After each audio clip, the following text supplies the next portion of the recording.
right, good evening, everybody, and welcome back to another Workbench Wednesday. We've got Megan on here again. If you missed our episode last week, we started a new project. We are each taking one of our new HO kits and assembling it, but doing it in our own sort of twisted way. And so last week we got through a lot of painting tips. This week we're going to pick up where we left off and do some assembly. And then we will be back in 2 weeks and do our final wrap up where we show finished product with the details and all the other goodies added to it. I don't really know what angle Megan has taken yet on this, and she doesn't know what I've done. So we're both looking forward to seeing what each other has come up with for our kit. Megan, you want to give them a little bit of a background again on the kit that we've chosen and how you came up with this, because this was one of your projects. Sure. So we took the ice cream shop kit, which was one of our newest kits that was shown in our March HO release and just delivered to our warehouse a few weeks ago. We took that ice cream shop kit and really made it our own with some modifications. Again, this kit is available right now with your dealers and in our warehouse at lionelstore.com. Check with your dealers. We also have a whole load of other kits that just delivered as well. Excellent. All right. And normally we do this every other week, but we had to move up this week's program. I will be out of town doing something kind of fun next week, and I'll talk about that later on, but it's something we've had lots of questions about over the last couple of years here, so I think it'll make a lot of people happy. But it was also nice because we were both, I think, kind of anxious to get back into this. And Megan, I know you were saying to me earlier that you didn't really want to stop. You didn't want to hold back. You wanted to sort of finish it all. No, I really did want to see the finished product, which, I enjoy being creative. I enjoy, coming up with concepts and designs and color schemes and all those fun things. But I didn't realize how relaxing and focusing and calming it was to actually put one of these things together. I feel like sometimes my mind is always going a mile a minute, and I really did just sit down and focus on just this one thing. And I really had a good time doing it. So I'm looking forward to finishing it and seeing it all come together. Yeah, excellent. And it's really cool to hear that from someone. I mean, you've been around trains and you've been around Lionel for a long time. Yeah. So I would not call you inexperienced, and certainly from the modeling you've done with us here just on this program, you've got a tremendous amount of talent. But it's always fun to see somebody who's not used to this side of the model train side of things, try it out and enjoy it and see how relaxing it can be. It can be frustrating at times too, but yes. Just to sit down and see something come together is a lot of fun. So why don't we show where we are so far and then talk a little bit about what we're going to do tonight. I'm going to put up our workbenches. Megan's is nice and clean. Mine is a disaster area, of course. I'll swap those around so we're under each other. Everyone who's watched this knows that I do not keep a very clean workspace at all, but that's how I work. So, Megan, let's start with yours because yours is right there, and I want to see it. So I'm having a hard time showing it just because I want to be secretive on what I'm coming up with. But I did get the roof. The roof is done and painted. I've still got some plans for this, incorporating some fun things from outside maybe in here, but that's ready to go, as well as the base, which holds the signs. I've got that painted and ready to go. I did keep the sprues intact here just because it was so much easier to paint. So I left that on there. And then I did complete the what's the word I'm looking for here? The base here with some kind of sand detailing and some rock detailing. After watching you do the detailing last week, I was really inspired to take it up a notch as far as making the rocks and then the sand look unique. I finished up my rainbow design on all four corners or all four walls here. And then another thing that I did was, after seeing your build and you're talking about changing over the door, I was like, I'm not really a fan of the door for what I'm coming up with on this one either. So I went through all of my samples in the office and found a door that fit just right. I had to do a little trimming on the bottom of the door, which is funny. I kind of wanted to show you the tools that I've been using here because I'm not a modeler. This is a nail cutting kit, and I was using this to cut everything off the sprues. Eyebrow tweezers to pick up all my figures, and a nail file to file everything down off of the sprues after taking them off there. So again, I didn't have to go out to the store and buy anything extra to make these. I just found what was lying around the house and used those to my advantage. Mm-hmm. Absolutely nothing wrong with that. Whatever tool does the job.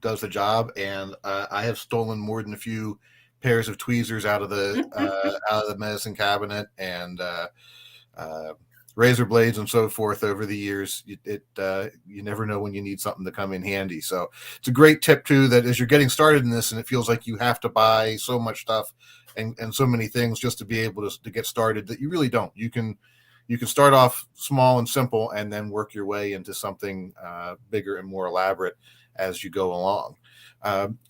Talk about some of the modifications. You mentioned the door, but I know you did some other changes to the kit as well. And the base looks really great, by the way. I love what you did there. Thank you. So I'm going for some type of shop vibe here. So I really wanted it to feel like people were going to be walking up to it and maybe placing an order or something like that. So while I was digging for different doors, I found what I think might have been a step off of another kit and glued that on the front here to make it into a kind of countertop for customers.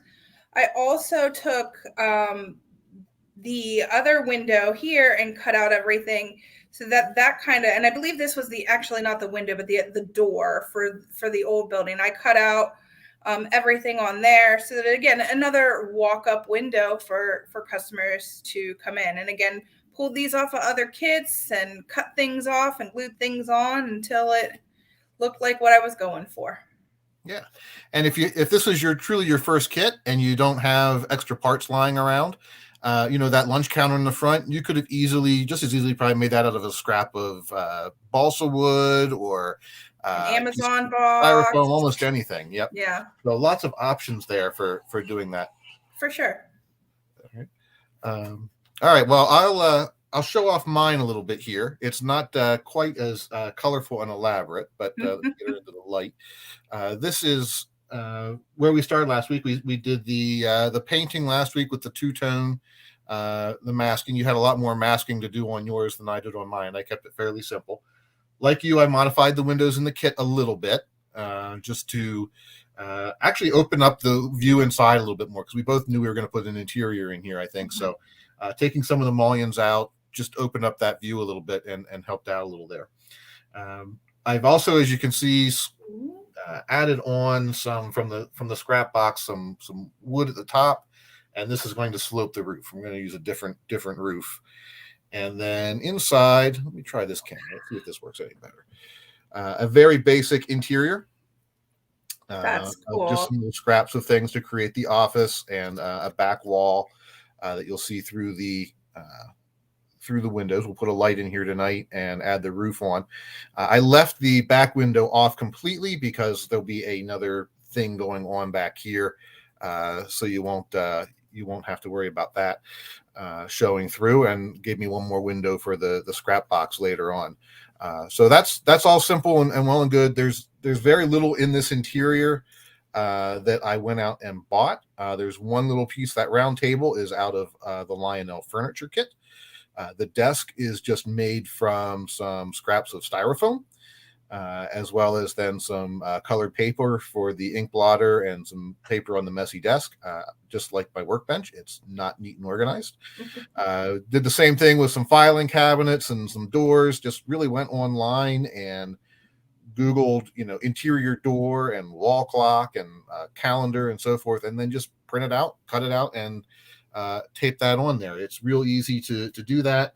The wall itself inside is actually just a piece of the label from the kit. So Wow. even use the packing label from the kit to get something out of it. So that's where I am. Tonight, my part of the project is going to be finishing off the basic structure, I think. We've got the roof started here. This will be the next piece added on. This is also, as you can probably tell from the back, a piece of a scrap off of some of our packaging. And then covered that with strips of construction paper that's been painted and sanded to give it a tar paper look. I'm pretty sure I covered that in the past Workbench Wednesday episode.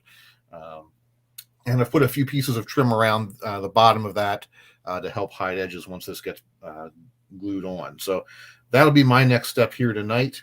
What are you starting with here tonight, Megan? Well, actually, I'm going to ask you a few questions before I get started on finishing up gluing down the roof and the signs. I saw in there that you had used just part of the box in there.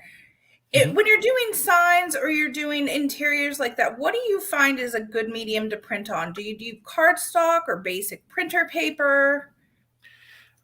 Good question. I've used both. Usually I use whatever's in the printer, honestly. But you can, if you have heavier cardstock, that works quite well. The signs and things, because they're really not all that detailed. Let me grab one of my sheets here. Try and find one that doesn't give away the project too much. I know it's hard. I have stuff hidden over here too.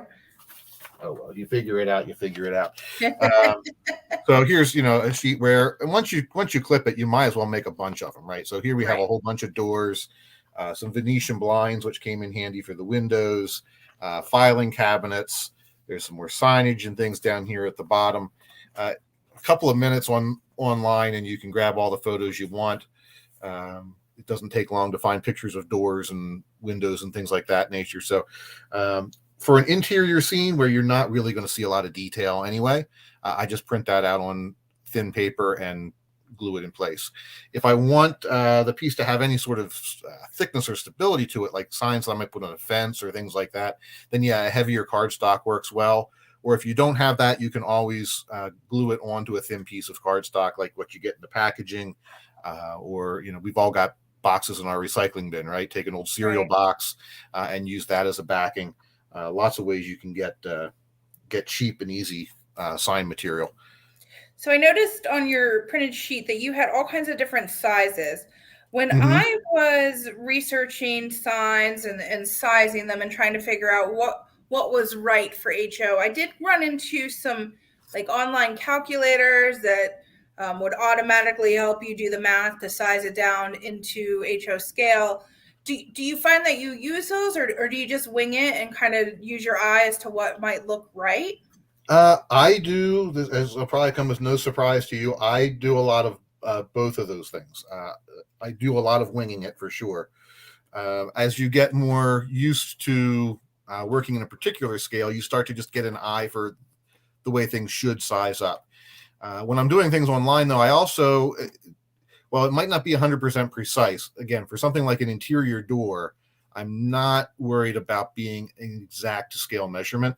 So roughly for HO scale, if you figure 1/8 of an inch equals a foot, if you're in O scale, 1/4 inch to the foot, if you're in S scale, 3/16 of an inch equals a foot, those give you a pretty good estimate of something. You figure your average door is usually about 2.5, maybe 3 feet on a wide door wide, 6.5, 7 feet tall. 7 feet probably tall is your average.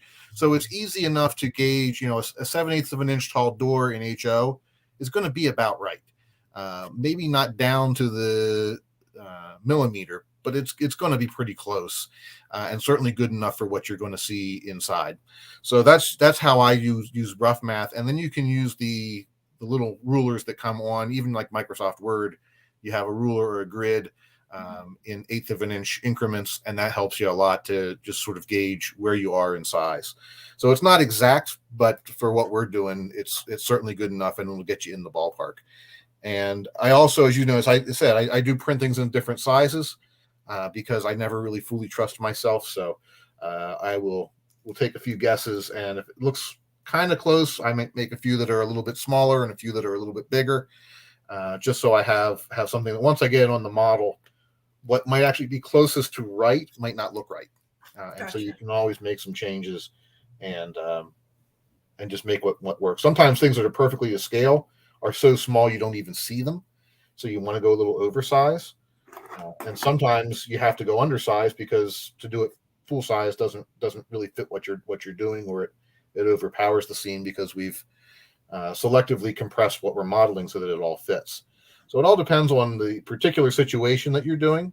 But again, when you're printing it out on a piece of computer paper, it's not hard to just make a few extras, size them up, size them down, and then once you've printed, you've got everything you need. Cool.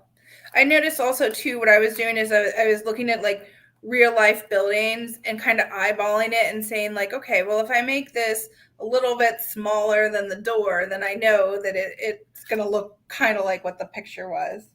Right. The other thing that's helpful too is if you have a figure, whatever scale you're working in, if you have a standing figure to use as a reference besides whatever you're working with, that's super helpful to just gauge height and relative proportions, because you can sort of set it there and go, okay, if I'm that tall, if I'm looking at a wall, where does where would I typically see that clock hanging on the wall? Is it too high? Is it too low? Is this thing too big? And that can be helpful too. So a figure is always a good reference, even though people all come in different sizes. It's just a helpful reference to sort of keep in mind. It just helps our mental eye adjust to the new scale. Cool. I am definitely going to use that tip. I did bring home some sitting figures because I have benches that I'd like to add some people to, and I'll show you those here in a minute. But yeah, I didn't think to bring home some standing people, so I'll have to look around for some of those as well. We have quite a line of figures out there in HO that you can find at your dealers. So I'll definitely be digging through mine to see what I can find to add in here as well.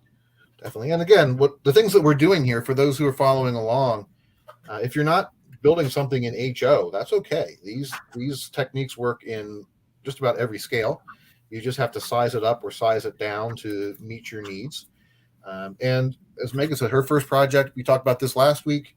Her first project was an O scale project when we did the haunted houses, and that worked really well. Now switching into HO gives it a new challenge. And if you're used to working in a certain scale, every now and then it's nice to switch it up and try something bigger or try something smaller, because it forces you to rethink things as you start to get comfortable with how things should look or what your skills can be. Just changing your scale a little bit can make you look at the model in a whole new way. And that's when you start thinking of new ideas. It helps get you out of that rut if you find yourself stuck in one. Yeah, I definitely enjoy the O maybe a little better just because I feel like I'm clumsy and drop all these little details here, but I am getting a little better at navigating the smaller scale, but it definitely has taken some practice. I can tell you the first week that I kind of started on this, I was really struggling painting and holding things up and making sure that my fingers weren't hitting everything. So I did have to get a little creative with all my tools and stuff. But once I got more comfortable with the smaller scale, it did start becoming a lot easier. And likewise, I'm used to modeling in HO, so I've gotten used to the frustration of the small parts. But doing the O gauge project was really fun because I could see things more and I could extend the details that much further because I could see more. I could get in closer. And so that was an interesting challenge and an interesting way to go about it. And then once you started to work on something in a bigger scale, then the challenge became, okay, well, now that I know how to do a better looking wood grain, for example, or peeling paint technique, how do I scale that down and pull off that same effect half the size? Yes, it's definitely been a learning experience for me, and I'm looking forward to actually building some of the other kits that we have, or maybe even challenging one of my other co-workers on the production team to try one themselves and see what they come up with. I think definitely we should issue the challenge, Megan. Yeah. Throw down the gauntlet and say it's time to own up to your potential and see what others can create. Megan, I'm coming for you. I'd like to see what you can come up with. I'll hand you over a kit tomorrow, maybe, and we'll see what you can come up with. She's super creative. I know that she'd do really well at this as well. Oh yeah, we've got a ton of creative people, so it'll be great to see what everyone would come up with. All right, so I've got my roof on here. I'm using, because I'm going cardstock to wood, I'm using some Aleene's tacky glue to do mine. You're probably still using the styrene cement, right, Megan? That's a common question that we get, is what sort of glue you should use. Yes, I appreciate you letting me borrow your glue here, but yes, I am using the plastic glue here for this. I do have some tacky glue as well, but it definitely was not going to work for what I was trying to accomplish. Mm-hmm. So different glues for different jobs. I also was using a little bit of super glue last night. Managed to glue my wood to my finger for a while, but which actually leads me to a great tip. When you glue something to yourself, as all of us will have done at some point, after you're done ripping it off of your fingers, a little bit of light sandpaper is a great way to get that gook off of the edge of your fingers. So I always keep that on hand, and it also makes you less likely to show up on an FBI watch list later. Very cool. All right. So I'm going to add some more details to my roof here. And how are you coming with yours there, Megan? Well, again, I want to work on the signage, but I don't want to attach them yet because what I'm planning to do is use my Cricut to cut vinyl for it. Okay. And it'll be easier for me to add the lettering on the signs when it's not added to the roof there. I use what's the word I'm looking for? I like to use like a design software to come up with my own signs and stuff and run it through the Cricut. And I find that for me, it's a really cool way to incorporate my other hobbies into doing something like this, because I do like to cut vinyl and do stickers and all those types of things. So I highly suggest investing in a vinyl cutter if you're so inclined. It'll really help with making all different kinds of signage.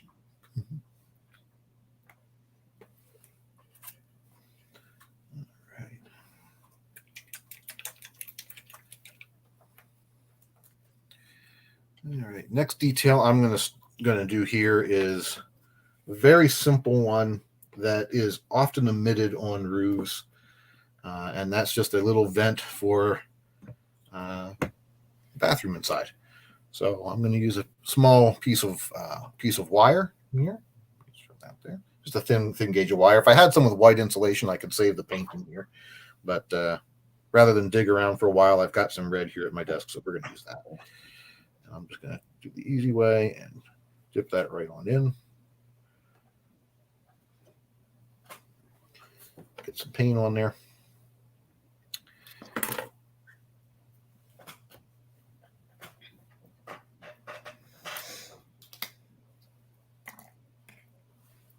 And then we'll just clip this and stick it right in the roof.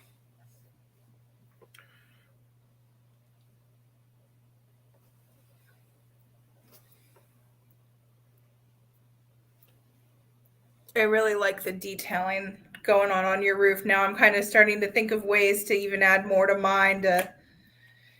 We like to make everything a competition here. So now I kind of feel like, oh, well, maybe I got to do something even more to my roof. I've got some plans, but. Well, that's what's nice about the communal part of this hobby is it encourages you to seeing what others do gives you ideas to make your own modeling better and encourages you to try something a little bit more elaborate and more engaging. And you've done the same with me. I've got to try some of these Cricut things here at some point. Yeah. Get some stuff printed out when Karen's not looking, and I can get away with that. I'm sure she'd be happy to help. She's wonderful. Okay. Now.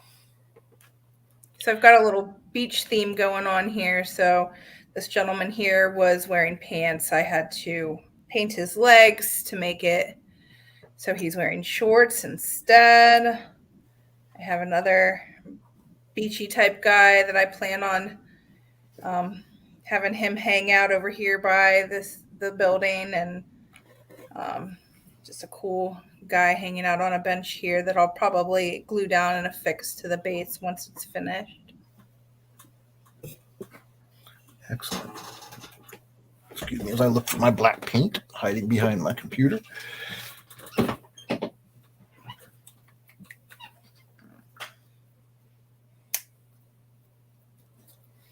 Okay.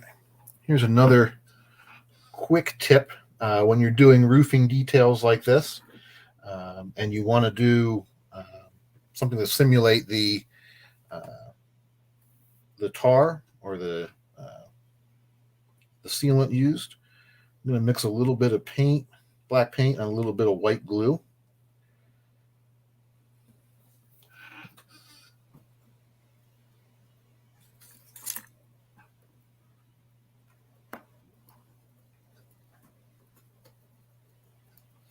And that'll give me something that's not only a little bit sticky, but has just enough texture to it to replicate what we want.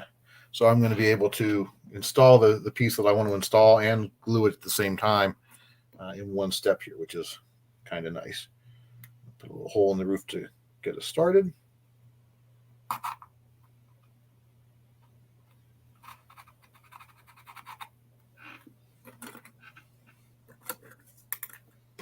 Tweezers.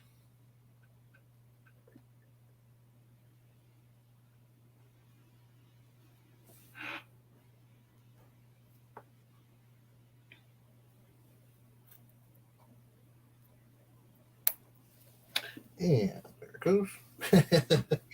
So if it had a fix there, how long would you say that it takes before you could like pick it up and show it off? How long does it take to set?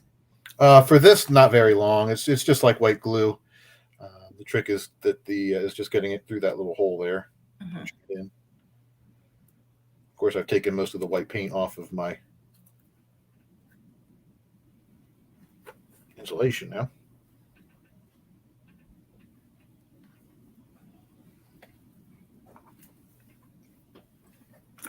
Yeah, I was very impressed with how fast the glue held when I put my walls together today. I was like, well, that was way quicker than I expected it to be. So that was really exciting to know that I could have this put together and done in a few short minutes. Yeah, once you do the painting and the extra detail work, the assembly of these kits does not take that long. Yeah, the instructions were super easy to follow as well. All of our kits come with picture instructions for you, step by step. There's numbers inside that tell you which piece goes where and which mates up to which side. So I found it super easy to follow. Which is good since you wrote them. So that's nice to know.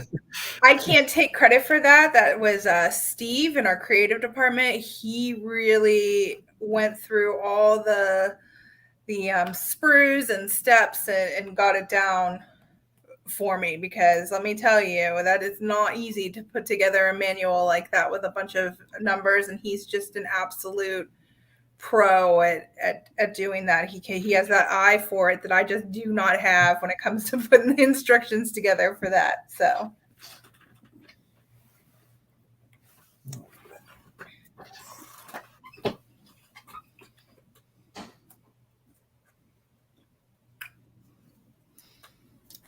okay, so everyone can can see. Get her into the range here of the camera. There's our little roof vent. That's cool. Real simple detail, but on a very plain roof, just a couple little details like that adds some character to what you're doing, and sets it apart. It doesn't cost anything, doesn't take very long, and gives you just a little piece that adds something. Eventually, there's going to be a nice rooftop sign on here. I think it also needs some sort of another heating vent, because this guy wouldn't want to be in here without heat in the winter. So I need to find my box of vents. As you get further into the hobby and you start having lots of detail parts, these little bins are helpful. This one has all of my rooftop details. So I've got chimneys, I've got vents, different ductwork, any sort of different designs and things. Some of these have been painted already, some haven't been, but it's nice to have these on hand so that whenever you're working, you can grab something that fits. And it may not be you may not want to use the piece that came with your kit like we did earlier on some things, but you've already got something that you can customize. And all the pieces that we don't use from the kits we're working on now, those will get organized, of course. Like, for example, this one comes with a nice little finial for the roof. And I'm going to snip that off and throw that in my roof bin, because that will be nice somewhere down the line.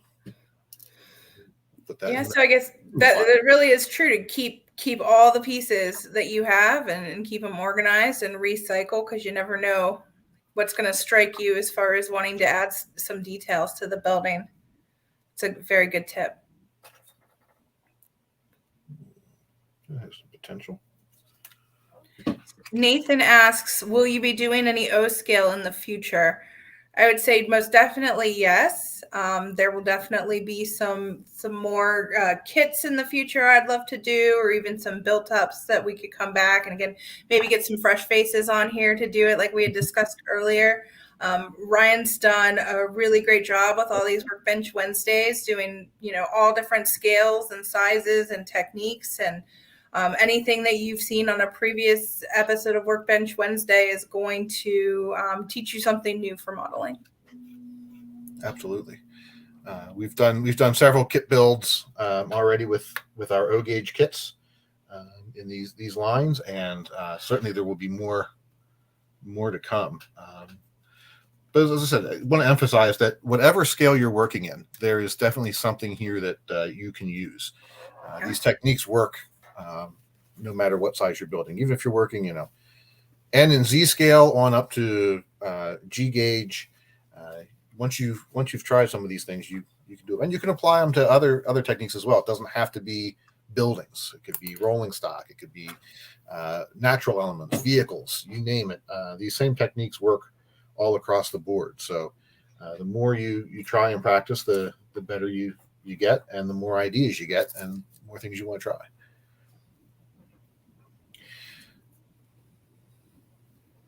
Yeah, I definitely am going to look back at some of the weathering videos that have been done, because I feel like my building is a freshly painted building, but I'd like to give it a little extra something on there. So I'm going to take a look at some of the weathering techniques and see what fits for this. Again, it is like a beachy theme, so maybe I can find something that has like, what does salt do to a building when it's salt water near it, or those types of things. So I'm going to be looking into that to add some more to this building to make it look not so fresh and brand new.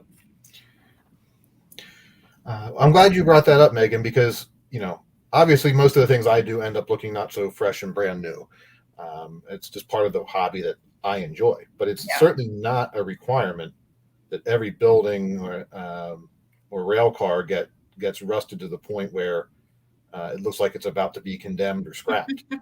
So it's nice to have a mixture on your layout of buildings and freight cars that are not weathered at all, lightly weathered, heavily weathered.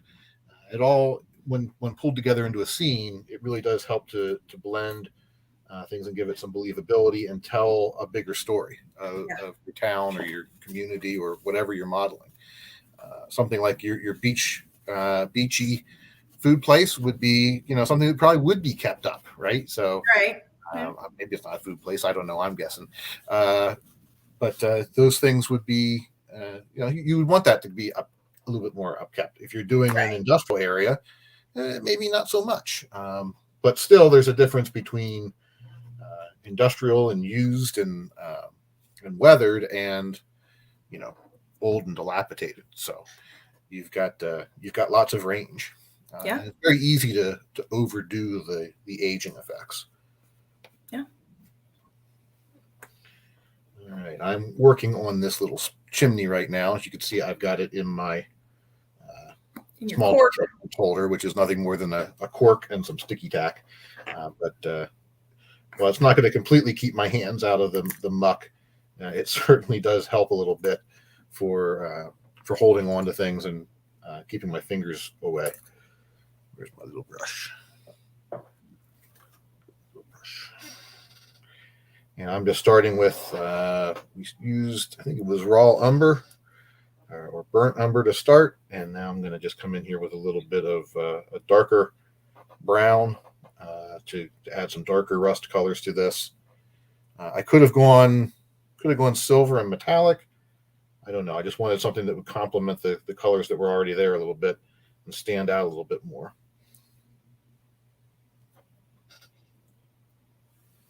Very cool. In this case, I'm not going for an even coverage now. I want this to have a bit of an uneven look. I may also try one of my new washes on this too, because I've had them for a while and haven't had a chance to use them.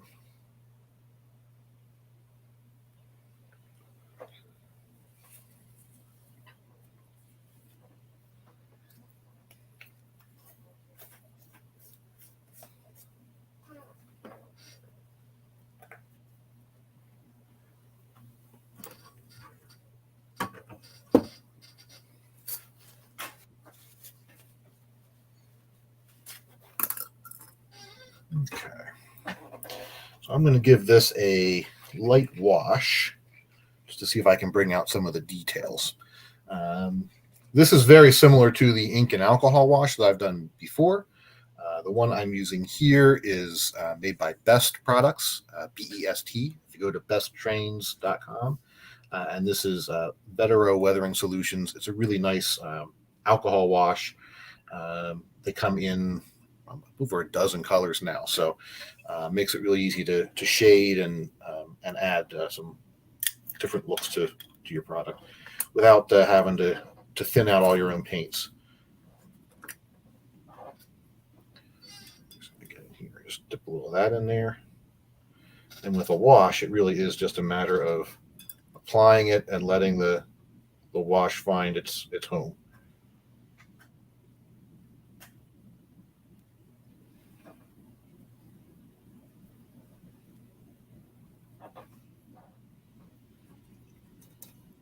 So we got Harry Hennings in here in the comments.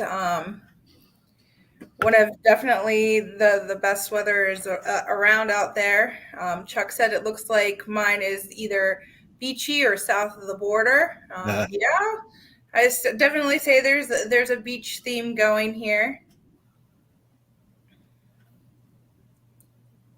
Yeah, so let's take a poll for those who are on here and watching. If you prefer the weathered look or the new look, sign in and let us know.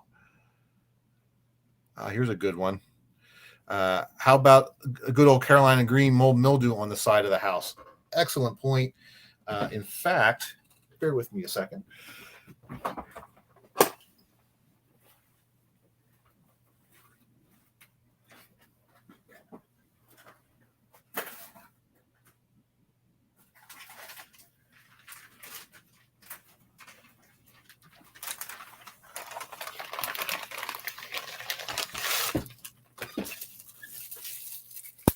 Craig likes the weathered look, he says. We've got a stain for that too. Oh, wow. This is called swamp rot. and it'll give a nice effect. Not just in Carolina, but you do get that on the north side of a building where you don't get the sun. Very often you do get some mold or mildew growing there, and it's an easy detail to add and give some offset to your layout as well. So we might try a little bit of this on the side of the building and see how it works out.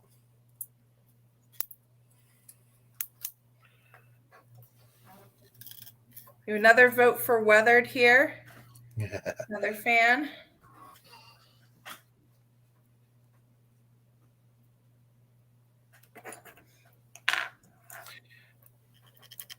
I'm getting lots of ideas just watching you work and listening to the comments. And I will say that I like to research everything that I do as I go in there. And I'll tell you, there is a lot of information online between either our Workbench Wednesday series or online forums or, even people who just paint miniatures and not necessarily, train modeling. There's so many resources out there for people to learn how to do these types of things. Yeah, certainly when it comes to weathering and aging, if you study what the military modelers do, they are really, really experts in that field.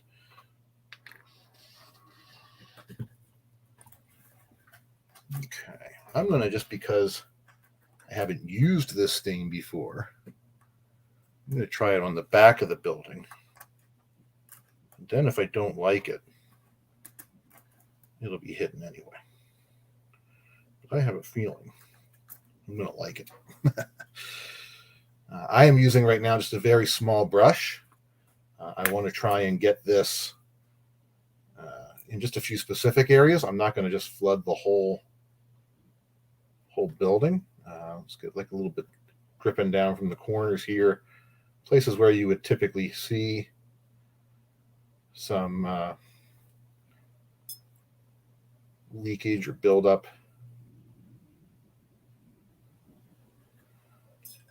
Yeah, I'll probably end up hiding most of this on the final product anyway, but you can always put more on other sides too.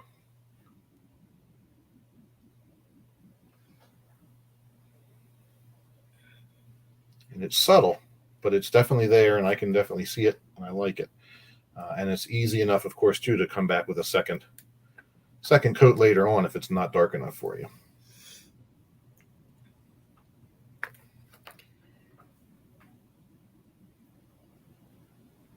Cool. Oh, now I can see it there at that angle. Mm-hmm. Yeah, it's hard between the lighting and the everything in here. It's kind of hard to get that, but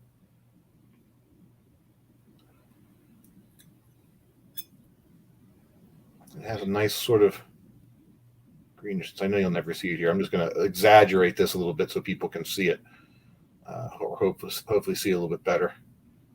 This will be hidden on the final model, I think, but if I overdo it, you might be able to appreciate it better.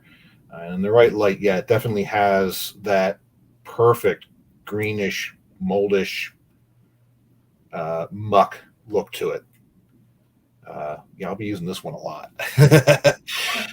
This will be a great one to add in on a variety of areas. Now that I'm seeing the potential, I think we're going to do some streaks over here too. This back corner.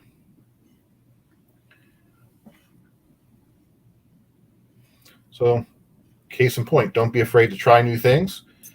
If you have a new product or a new technique you're trying, that's what the backs of buildings are for. Typically, you're not going to see all four sides of your kit anyway, so do something in an area where you think you can get away with it. And then once you're confident in your skills and abilities, you move on to something a little bit more direct, more visible. Now, Ryan, did you put a floor in already? Or are you going to put the roof down, glue the roof down? Or are you going to put the lighting in from the bottom or the top? I did put a floor on. I made a new floor. I didn't use the base. I did use the base, as I mentioned last week. I used the base of the kit to keep everything square as I assembled the walls. It was really handy for that. Yeah. But since I didn't need the stonework around it, although I really like the way you turned out. I was going on different routes. So since I knew I wasn't going to need that, I just cut a new base out of a thin piece of pink polyfoam and painted it gray. It gives me a little bit of a foundation here around the edge, which will sort of get blended in when we put scenery around it. Left it gray on the inside for the floor. And then I glued an LED light, which I actually took from one of Lionel's peel and stick lights. But because the base was big and it's such a small structure, I actually took the LED out of the light and then glued that to the roof and ran the wires down through the floor through that back room that's hidden. If we look in the back here through that window that's not there, I'm not sure if you'll be able to see in there or not, but you can see the wires coming in here. The lights in the main room that's visible, the wires come down through the back, safely hidden and out of view, so that there's no wires dangling inside the building, which is an easy way to do it. Let me see in there. I don't know. We got here. Harry's got a big one here. Weathering, depending on where you put it on the layout, that makes sense. If it's old roadside stand, weather it, amusement parks, things like that, bright and new. I think that's good logic. Yeah. It's all part of conveying the message you want to convey on your railroad, whether that's an old Western town or whatnot at all. You can find it. As my coworkers found out last week when we went out to Colorado and I stopped by the side of the road to scoop up a bunch of dirt in a bag and bring it home with me.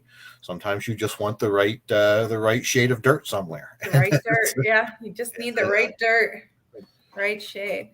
Carolina clay does not make for good modeling clay, so you need good dirt.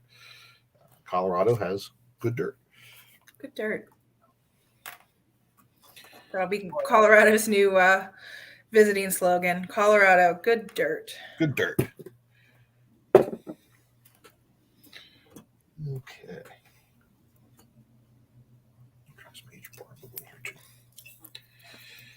Well, we've been going at this for about 45 minutes, Megan. Yeah, you've been working hard. I've been just asking you questions and soaking it all in. I have big plans for finishing this up in 2 weeks. A lot of added details are coming. Finishing up my signage on the roof. Again, using my Cricut machine and designing some different signage for the front. There's a few key details that I want to add that I might actually have to borrow some of that polyfoam you had there. Mm-hmm. Or go out and get some myself, because I've been trying to figure out what the right medium would be for those designs. But that you just sparked my interest there on the polyfoam, so I think that'll work out really well. Yeah, I'm excited to again get a little bit more time with it, and it's not going to take me much longer to finish it because I'm ready to see it complete, and look forward to seeing what yours turns out with it. I've already learned so much, and I'm excited to see what your finished product will be as well. I am very anxious to see how yours turns out and what you're up to there. Getting a beachy vibe again, so that's good. Yes, there's definitely a beachy vibe going on here. I will say it's not food related. I did not do any taco stand, which is one of my favorite things in the world. But yeah, I'm pretty excited to share it with everyone and see what everyone thinks about my ideas. Here's one more good question coming in. If you added animations, opening doors and things like that to the projects, I've done a few little things like that. Megan, you probably haven't done too much of that yet, but that would be sounds like another topic down the road. It would be neat to add some things. Of course, you're the queen of operating accessories, so you get to do it on a mass level as well, which is definitely fun. Yeah, but I have our wonderful, great, amazing engineering team behind me to come up with how to make all these ideas that I have work. Yeah, I'd have to do a little research here to figure out how to make some opening doors and different things as far as in a kit is concerned. That'd be fun to try and figure that out. All right. So we will be back in 2 weeks with final or nearly final product. At least that's the plan. Yeah. We'll be off next week. I will be on the road one more time, but we'll be coming back and showing off our finished product, and then moving on to something new. So I look very, very forward to seeing what we've got there. Got a lot of people liking the swamping things up, which is good. Harry's bringing dirt back from all over the country, so lots of fun tips in the comments section for those who are following along. Appreciate that because it makes it interesting for us sure. too. And I always like seeing you guys out on the road when I'm out there and someone says, "Oh, we watch Workbench Wednesday," or watch the YouTube videos.